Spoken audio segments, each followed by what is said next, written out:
오늘 금방 청년들이 찬양한 것이 이제 싱어게인 3에서 그 우승한 홍이삭 씨가 꼭 자기 수술 받기 전에 마지막이 될 수 있겠다 이렇게 생각해서 지은 그런 노래라고 합니다. 자, 모종과 잡초를 구분하는 좋은 방법이 있다고 해요. 모내기 철이 되면 벼가 되는 이제 종자인 모종을 이제 다듬는 수작업을 하게 되는데 농부에게 있어서 중요한 일이죠. 벼가 될 모종과 잡초를 어떻게 구별하느냐. 뭐 크기도 비슷하고 모양도 비슷해서 숙달된 농부 아니고서는 구별하기 어렵다고 해요. 그러니까 초보는 뭐 이게 이거고 저게 저거고 어렵다는 거예요. 어려운 숙제입니다. 자, 구별하는 좋은 방법은 바람이 살살 불 때에 모종을 잘 살펴보면 알 수 있다 그래요. 그러니까 바람의 결에 따라서 이렇게 살랑살랑 움직이는 것은 뭐다? 잡초다. 잡초다. 그리고 움직이지 않고 뿌리를 깊이 내리는 것은 모종이다. 저도 잘 몰라요. 이렇게 얘기하니까 그런 줄 알죠.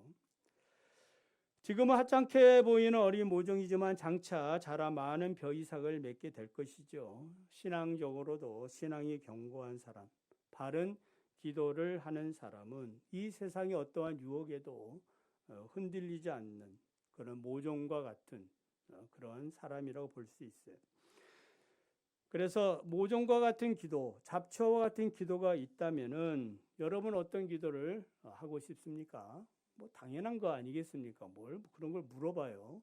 모종과 같은 그런 기도, 하나님 기뻐하는 기도, 그런 기도를 드려야 됩니다. 오늘 솔로몬의 기도를 통해서 모종과 같은 기도는 어떤 기도인지 말씀을 드리고 싶습니다. 본문은 솔로몬이 이제 성전 건축을 다 한 다음에 이제 성전 봉헌식을 거행하기 바로 직전에 이제 봉헌 연설을 하고 그 다음에 이제 봉헌 기도를 지금 하고 있는 거예요. 전체 내용은 23절부터 52절인데 오늘 우리가 읽은 말씀은 이제 기도의 서론격에 해당이 됩니다. 그리고 이제 31절부터 53절까지는 성령과 관련해서 그 전제되어 있는 7가지 상황에 대한 특별한 기도의 내용이에요. 7가지 간구는 뭐 솔로몬 자신과 백성들이 성전을 향해서 기도할 때에 하나님 응답해 주십시오라고 하면서 백성이 범죄했을 때 그 죄를 깨닫고 회개하면 하나님 용서해 주십시오. 전쟁에 패했을 때, 가뭄을 겪었을 때에, 재앙을 만났을 때에 이 성전에서 하나님 용서를 구하면 그때에 우리를 구원해 달라라는 간구예요.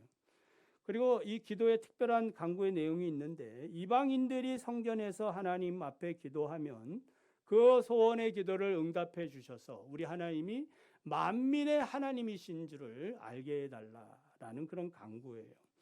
그리고 6번째는 전쟁에 나가서 주의 백성이 예루살렘 성과 주의 전이 있는 쪽을 향하여 기도하면은 전쟁 중이라도 하나님을 향하여 기도하면은 하나님 우리를 구원해 주십시오라는 간구고 마지막으로 범죄하여 적국으로 끌려간 백성들이 회개하여 하나님의 전이 있는 예루살렘을 향하여 간구하면 응답해 주십시오라는 그 간구예요.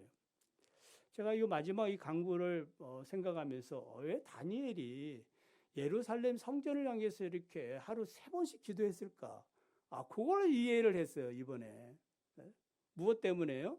이 솔로몬의 기도 때문에 그런 거예요. 바벨론의 포로로 잡혀 있을 때에 이 약속에 근거해가지고 뭐 하는 거예요? 하루에 3번 예루살렘을 향하여 창문을 열어두고 원수들이 자기를 죽이는 것을 알면서도 하나님 앞에 간구할 때에 하나님께서 구원의 역사를 이루시고 사자굴에서도 구원해 주신 줄을 믿으시기를 바랍니다. 오늘 본문을 통해서 기도에 관해 3가지 교훈을 말씀드리려고 합니다. 첫째는 하나님의 뜻을 받들기 위해서 기도해야 합니다. 당연한 거죠. 하나님의 뜻을 받들어야 합니다. 솔로몬의 기도의 태도를 통해서 우리가 알 수 있는 것은 22절을 보면은 자, 솔로몬이 어떻게 기도를 하는가? 기도의 태도가 묘사되어 있는데 백성들 정면에 서서 하늘을 향하여 두 손을 펴서 기도했다. 이 자세예요. 자, 이렇게 기도하는 것은 뭐 백성들 앞에 내가 왕이다 이걸 얘기하는 게 아니라 자기를 부인하고 하나님의 뜻만을 내가 받들겠습니다라는 그런 겸손의 태도예요. 솔로몬은 이스라엘 역사상 가장 위대하고 지혜로운 왕이지요. 지난 새벽 금요일 열왕기상 11장까지 설교를 했는데 솔로몬이 타락을 하지요. 그러니까 타락하기 전까지 솔로몬의 신앙은 언제나 변함없이 하나님 중심의 신앙이었어요. 하나님께서 자기에게 지혜를 주신 것을 하나님 감사하며 영광을 돌렸고, 그래서 하나님의 뜻이라면 언제나 굴복했던 사람, 순종했던 사람이 바로 이 솔로몬이. 타락이란 다른 것이 아니라 자기 부인을 포기하는 순간이, 자기를 부인하면서 늘 살아야 되는데 그렇게 하고 싶지 않다 이 말이에요. 그래서 자기 부인을 계속 지속적으로 하기 위해서 필요한 게 뭐예요? 기도다 이 말. 늘 기도하지 않으면 우리는 또 어느 때에 잡초가 생겨가지고 우리의 신앙을 갉아먹을 수가 있는 것입니다. 무디 목사는 기도에 대해서 좋은 가르침을 주었는데 이렇게 얘기합니다. 기도란 내 필요에 의해서 하나님을 내 편으로 만드는 것이 아니라 하나님의 뜻에 맞추는 일이다. 그렇지요. 기도는 내 뜻을 관찰하기 위한 수단이 아니에요. 기도는 어떤 수단이 아니라 기도는 하나님의 영광을 위한 목적이어야 하는 겁니다. 하나님의 뜻을 깨닫고 내가 그 뜻을 따라 순종하겠습니다. 받들겠습니다. 라는 데 있어요. 만약 우리가 이러한 사실을 망각하고 내 자신의 뜻과 내 의지, 고집만을 내세운다면은 하나님의 뜻을 알지 못한다라는 그런 증거일 뿐이에요. 그리스도를 본받아 저자인 이 토마스 아켄퍼스가 기도의 모범에 대해서 이런 말을 해요. 거기 이제 주보에 유인물에 보면 다 써 있는데, 오 주여 당신은 무엇이 최선인지 아십니다. 모든 일을 당신의 뜻대로 이루소서. 당신이 선택한 것을 당신이 선택한 양만큼 당신이 선택한 순간에 주옵소서. 당신이 원하는 곳에 나를 두시고 적당하다고 생각하는 대로 나를 다루소서. 나는 당신의 손안에 있나이다. 당신의 뜻대로 인도하소서. 나는 무엇이든지 준비된 당신의 종입니다. 나 자신이 아니라 당신만을 위해서 살기 원합니다. 아킨페스 그리스도를 본받아 기도 내용입니다. 우리는 하나님의 뜻을 앞세우고 하나님의 뜻을 살아야 될 줄 믿습니다. 그래서 기도를 하실 때에 언제나 내 뜻이 아니라 하나님의 뜻을 따라 살 수 있도록 하나님 도와달라고 늘 그렇게 기도하며 사시기를 바랍니다. 두 번째는 언약의 근거에서 기도해야 합니다. 이 말은 상당히 중요합니다. 솔로몬의 기도는 이제 23절부터 본격적으로 시작이 됩니다. 이스라엘 하나님 여호와여, 위로 하늘과 아래로 땅에 주와 같은 신이 없습니다. 사람들은 이 세상에 수많은 신들이 존재한다고 생각을 해요. 여러분도 그렇습니까? 수많은 신들이 존재합니까?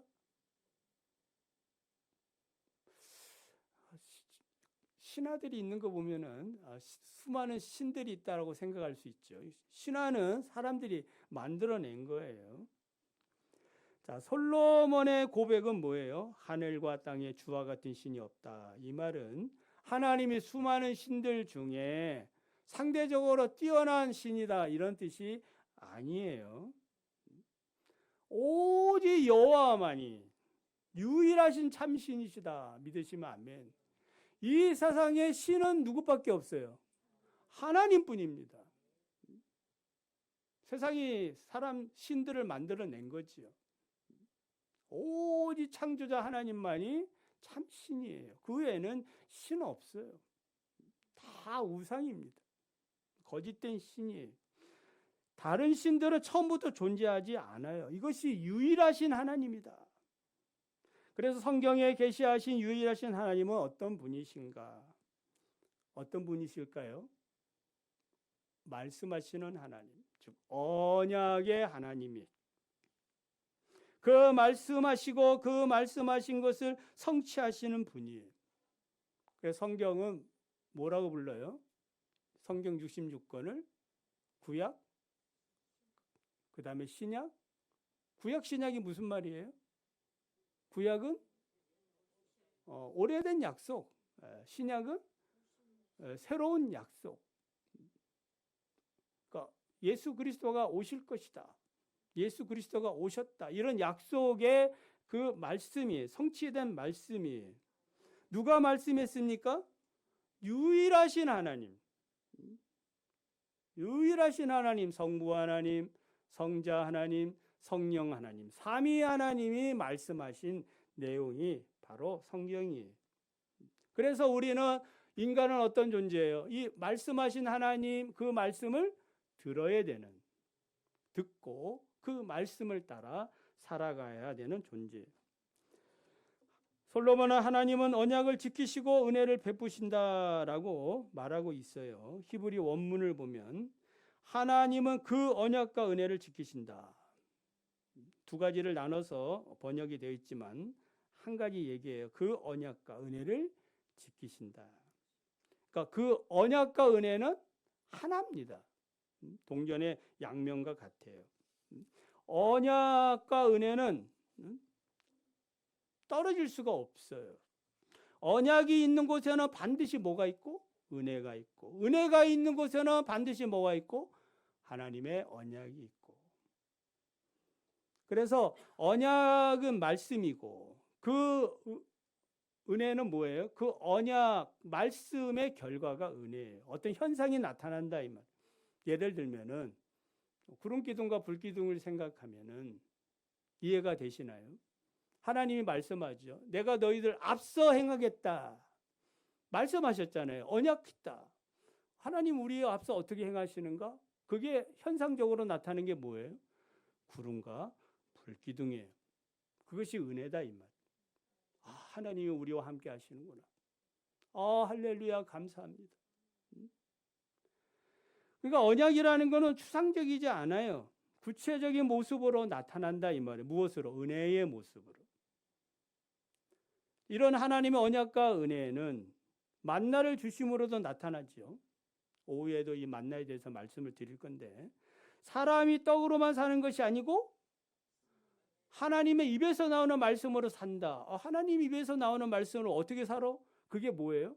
만나로 은혜로 주시는 겁니다. 반석의 물도 마찬가지. 내가 너희에게 물을 주리라. 생수가 터져 나오는 겁니다. 예수님께서 이 땅에 오셨잖아요. 말씀이 육신이 되어 우리 가운데 거하셨는데, 성경에 보면 요한복음 1장 14절 보면 은혜와 진리가 충만하더라. 여기서 은혜와 진리는 어떻게 얘기할 수 있어요? 금방 이제 들었죠? 은혜는 말 그대로 나타난 예수 그리스도의 우리와 함께 하시는 거고, 진리는 뭐예요? 언약이다 이 말. 말씀이 육신이 된 거예요. 말씀이신 예수님이 그 진리가, 그 언약이 나타난 거예요. 사람의 몸을 입고 나타나신 겁니다. 그리고 십자가를 지시고 우리의 모든 죄를 용서해 주셨어요. 은혜입니다. 십자가에서 다 이루었다라고 했을 때 언약이 이루어진 거잖아요. 자신의 생명을 바쳐 우리를 구원하신 거예요. 그래서 솔로몬의 기도의 핵심은 바로 이 언약의 기도에 있다. 하나님의 은혜가 있는 거예요. 25절 끝부분을 보면은 이제 다윗을 위하여 그 하신 말씀을 지키시옵소서. 26절 끝부분에도 주는 주의 종 내 아버지 다윗에게 하신 말씀이 확실하게 하옵소서. 아멘. 그러니까 솔로몬의 기도는 그냥 무작정 자기가 이렇게 생각한 대로 하는 게 아니라 뭐예요? 하나님이 우리 아버지한테 하신 그 언약대로 하십시오. 하나님이 그 다윗의 왕위가 끊어지지 않는다 하셨으니까 이제 저에게도 이 왕위를 주셨으니까 이것이 끊어지지 않도록 해 주십시오. 여러분 우리가 이제 앞에 그 열왕기상 또 사무엘하 이렇게 쭉 보면 솔로몬이 왕이 될 그런 서열은 아니에요. 그렇지만 하나님께서 솔로몬을 불쌍히 여겨서 밧세바의 아들 아닙니까? 그러니까 하나님께서 되지 않을 사람을 하나님이 사랑하셔서 왕으로 세운 거예요. 그러니까 은혜지요. 자기가 왕으로 있다는 것 자체가 뭐예요? 하나님의 언약이 이루어진 은혜입니다. 은혜의 결과예요. 오늘 여러분들이 이렇게 예배드리는 것 자체가 뭐예요? 은혜지요. 믿습니까? 은혜입니다. 은혜. 이 시간에 이 자리에 없으면 여러분 어디 있을 것 같아? 세상에 있고 또 아니면 어떤 죄 가운데 있을 수도 있고 뭔가 좀 다른 곳에 있을 가능성이 커요. 그런데 하나님이 나에게 은혜를 주셨어. 그 약속하신 대로 나를 이끄셨어. 하나님을 예배하게 했다. 이게 은혜입니다. 그래서 이런 언약에 근거한 기도는 하나님의 말씀에 대한 신뢰가 없이는 결코 기도할 수 없어요. 앞서 말했지만 무작정 아무렇게나 생각나는 대로 기도하는 게 기도는 아니에요. 물론 하나님이 불쌍히 여기셔서 여러분들이 뭘 기도하든지 들어주실 것이 또 분명합니다. 이왕 기도하면 하나님의 말씀에 근거해서 기도를 하셔야 됩니다. 잠언 28장 9절을 보면 사람이 귀를 돌려 율법을 듣지 아니하면 그의 기도는 가증하다. 어떤 기도가 하나님 보실 때 가증한 기도가 돼요? 하나님의 말씀에 대해서 귀를 닫고 하는 기도. 그러니까 하나님의 그 말씀에 대한 전혀 관심이 없고 자기의 그런 그 필요에 의해서만 구하는 기도는 하나님을 기쁘게 하지 못합니다. 예수님의 비유 중에 성전에서 기도하는 두 사람 이야기가 있잖아요. 바리새인과 세리. 이 바리새인의 기도에 대해서 예수님이 기뻐하지 않잖아요. 왜 그렇습니까? 하나님의 율법의 정신을 잃어버리고 자기 중심적으로 기도하는 거예요. 사람들이 볼 때는 훌륭한 그런 기도 같지만은 하나님 보실 때는 아니다 이 말입니다. 그러므로 저와 여러분은 어떻게 기도하고 있는가? 나는 어떻게 기도하고 있는가를 한번 잘 살펴보셔서 하나님의 그 은혜와 그 언약과 그 은혜를 기억하며 늘 간구하시기를 원합니다.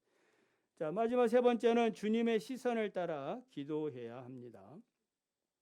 29절을 보면은 주께서 전에 말씀하시기를 내 이름이 거기 있으리라 하신 곳 이 성전을 향하여 주의 눈이 주야로 보시오며 주의 종이 이곳을 향하여 비는 기도를 들으소서.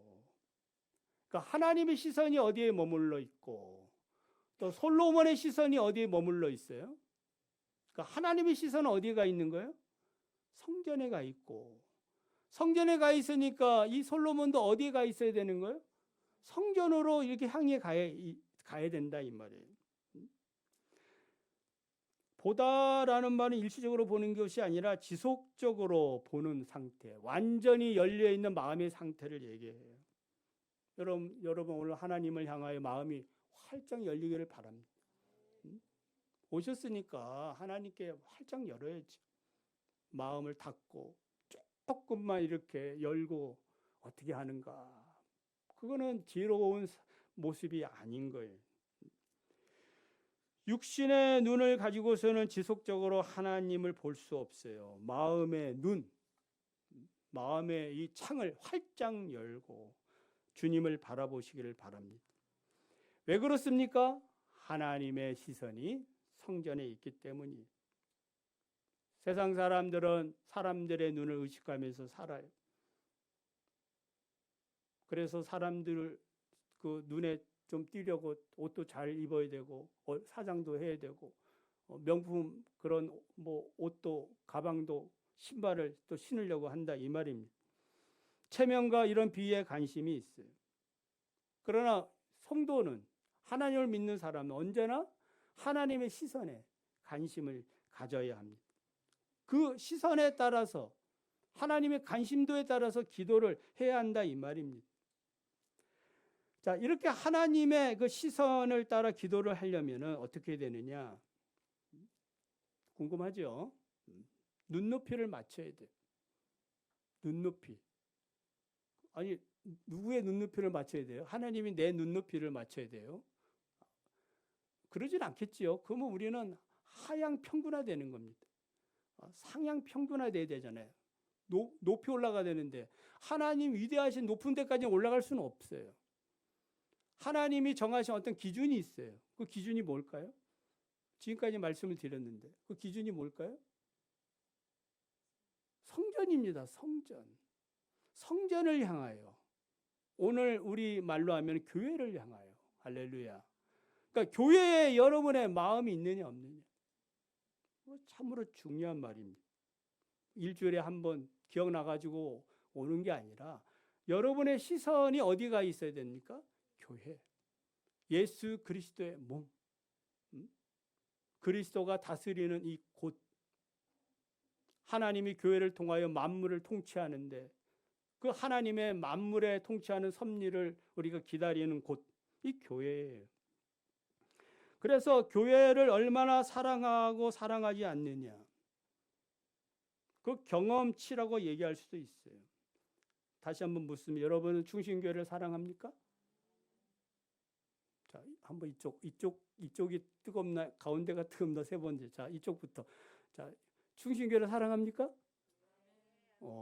자, 가운데. 충신교회를 사랑합니까? 자, 저기 끝에 충신교회를 사랑합니까? 겸손하게 더 낮추는 것 같아. 그러니까 주님의 시선이 이곳에 머물고 있음을 믿으시기 바랍니다. 그래서 나는 주님의 시선이 머물고 있는 이곳을 사랑하는 거예요. 솔로몬의 시선은 온통 성전에 있지요. 하나님의 거룩한 저소와 하나님의 거룩한 서역과 하나님의 거룩한 모든 것이 성전에 있기 때문에 거기에 시선을 맞추고 있는 거예요. 내가 어떻게 살아가야 되는가. 그 기준이 교회에 있다 이 말이에요. 열왕기상 9장 6절 이하를 보면은 하나님이 솔로몬에게 나타나셔서 하신 그 말씀 중에 이런 말씀이 있어요. 만일 너희가 너희 자손이 아주 돌아서서 나를 따르지 아니하면 내가 너희 앞에 둔 계명과 법도를 지키지 아니하고 다른 신을 섬겨 그것을 경배하면 내가 이스라엘을 그들에게서 준 땅에서 끊어버릴 것이요 내 이름을 위하여 내가 거룩하게 구별한 이 성전이라도 내 앞에서 던져버리리라. 이스라엘은 모든 민족 가운데서 속담거리가 되고 이야기거리가 될 것이다. 무슨 말이에요? 그러니까 하나님의 시선은 성전에 있는데 만약 너희들의 시선이 하나님이 그 보고 있는 거기에 머물지 않고 세상으로 향한다든지 우상을 섬기다든지 하나님을 배반한다든지 그러면 어떻게 하겠다? 이제 나의 시선 둘 곳도 파괴해버리겠다는 거예요. 하나님의 눈높이는 더 높아진다는 거예요. 그나마 성전이라는 이 눈높이를 하나님이 주셨는데 여러분 이 교회를 사랑하는 건 어떻게 생각하세요? 어렵게 느껴집니까? 아니면 쉽게 느껴집니까? 네? 이것도 잘 어려운가요? 쉽지 않나요? 쉽지 않나요? 더 높은 하나님의 기준이 뭔가 있다면 쉽지 않나요? 근데 교회 사랑합니다. 내가 할 수 있는 만큼 사랑합니다. 그러면 되는 거 아니겠어요? 어렵다고 생각하는 것 같아요. 자, 그래서 하나님께서는 너희들의 시선을 이렇게 세상을 향해 나가면은 이 성전까지도 파괴해버리겠다. 이 경고의 말씀을 주시는 거예요. 실제로 이스라엘 백성들이 하나님의 말씀을 떠나서 배반하자 바벨론을 통하여 뭐해요? 나라를 멸망시키고 또 바벨론으로 끌고 가서 그곳에서 이제 또 살게 하십니다. 거기에 또 은혜가 있는 것은 무엇 때문이에요? 성전이 없어도 하나님이 계시면 그곳이 성전이 되는구나. 이게 이제 예수님께서 오셔가지고 영과 진리로 예배할 때가 온다라는 그런 말씀을 또 하기도 합니다. 자, 이런 거는 이제 그 계시의 어떤 발전 사고. 자, 중요한 것은 오늘 우리는 어떻게 살아가야 되느냐. 특별히 직분과 관련해 가지고 우리는 어떻게 살아가야 되는가. 여러분, 우리가 직분을 왜 받으셨어요? 직분은 우리의 시선을 어디에 두라고? 이 충신교회에 두라고 직분을 받은 거예요. 아멘. 여러분이 만약에 그 사랑의 교회 직분자가 됐다면 여러분은 어디에 시선을 둬야 되는 거예요? 그 사랑의 교회에 시선을 둬야 된다 이 말이에요. 충신교회에서 우리가 목사가 되고 장로가 되고 권사가 되고 집사가 되고 또 이렇게 찬양대로 봉사하고 다 수고하는 것들은 무엇 때문이에요? 너의 시선을 이곳에 두라. 그러니까 직분이라는 건 복이에요, 복이 아니에요? 복이지요. 왜냐하면 내가 시선 둘 곳이 없으면은 기준이 없어지거든요. 그러니까 기준 없이 사는 인생만큼 불쌍한 거 없는 거예요. 방황한다는 뜻이거든요. 그래 요즘은 사람들이 가나안 성도, 안 나가 성도가 많잖아요. 영상으로 예배드리고 근거가 없는 거거든요. 예배는 하나님 앞에 드린다고 생각하지만은 교회론의 입장에서 보면은 성도가 아닌 거거든요. 근거가 없는 겁니다. 공중에 떠 있는 그런 형체와 같아요. 그래서 하나님이 여러분에게 주신 이 직분들을 선물인 줄 믿고 잘 감당하시길 바랍니다. 식당에 공식적으로 식당 위원장 이런 건 없지만은 식당에 맡은 우리 조기장 원사님 어떻습니까? 네? 충성하시는 거잖아요. 충성. 그렇죠? 그거 없으면은 어떻게 되겠어요? 만약에 우리 청년들 우리 기찬 형님한테 반주하지 마세요. 그러면은 다음 주부터 올 가능성이 약해지겠죠. 그렇지 않겠습니까? 그나마 사명이 있으니까 뭐 하는 거예요? 열심을 내 가지고 하나님이 나에게 주셨구나. 이런 직분에 대한 그것이 결국은 교회를 사랑하고 그것 때문에 뭐 하는 거예요? 내 신앙이 뿌리를 내리고 견고해지는 거예요. 그러니까 이런 것들을 귀하게 생명처럼 여겨야 된다. 이 말씀이에요. 자, 말씀을 정리하겠습니다.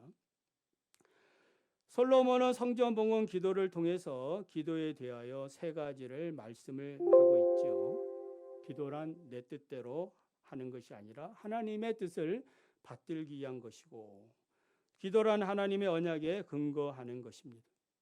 그래서 하나님의 그 언약과 은혜가 항상 있습니다. 경험하시기를 바랍니다.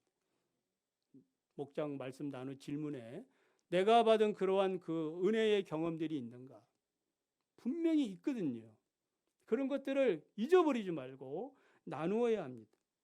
그리고 기도란 하나님의 시선을 따라 사는 것을 말해요. 언제나 하나님의 시선, 특별히 직분과 관련해서 하나님이 나에게 이곳에 머물도록 하신 겁니다.